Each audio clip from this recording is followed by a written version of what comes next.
اس راز کو اب عورت کی بصیرت ہی کرے فاش، مجبور ہیں معذور ہیں مردان خرد مند، اور کیا چیز ہے آرائش و قیمت میں زیادہ، آزادی ہے نسواں کہ زمرد کا گلو بند۔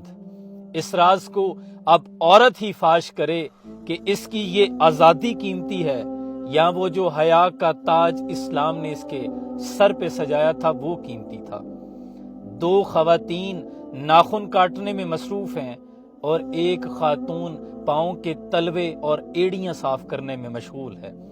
وہ میرا جسم میری مرضی کا نعرہ لگانے والی آنٹیوں نے، ان موم بتی مافیا نے عورت کو کن نمونوں کے قدموں میں لا کے ڈال دیا۔ انہوں نے تمہارے ساتھ بڑی گھناؤنی چال چلی ہے۔ وہ جو گھر میں سگے شوہر اور سگی اولاد کا کھانا گرم کرنے پر اکتائی ہوئی تھی، وہ جو نعرہ لگا رہی تھی کہ اپنا کھانا خود گرم کرو، آج ان جیسے نمونوں کے پاؤں صاف کر رہی ہیں۔ یہ وہ مرد ہیں جو مردانگی پر بھی ایک دھبا ہیں۔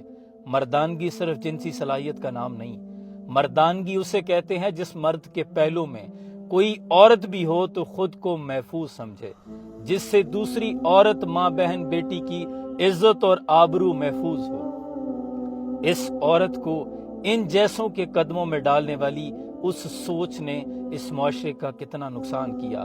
یہ منظر چیخ چیخ کے کہہ رہا ہے، یہ وہ مائیں تھی کہ عورت کبھی مریم، کبھی حوا، کبھی زہرا، عورت نے ہر دور میں قوموں کو سنوارا۔ اے امت مسلمہ کی بیٹیوں، تمہارا یہ معیار نہیں ہے۔ تم نے تو صلاح الدین ایوبی، یوسف بن تاشفین، نور الدین زنگی پیدا کرنے تھے۔ تم تو اگر بیدار ہو جاؤ تو فرعون کے گھر میں موسیٰ کو پال سکتی ہو۔ تمہارا یہ معیار نہیں تھا۔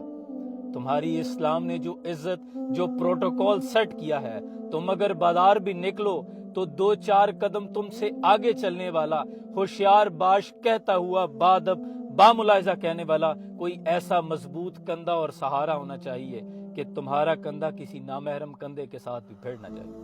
وہ جو اسلام نے کہا کہ تمہارا پروٹوکول ہے، تمہارے قدموں میں جنت ڈال دی گئی۔ خود کو پہچانو، خدا کے لیے خود کو پہچانو۔ سلام پہنچے۔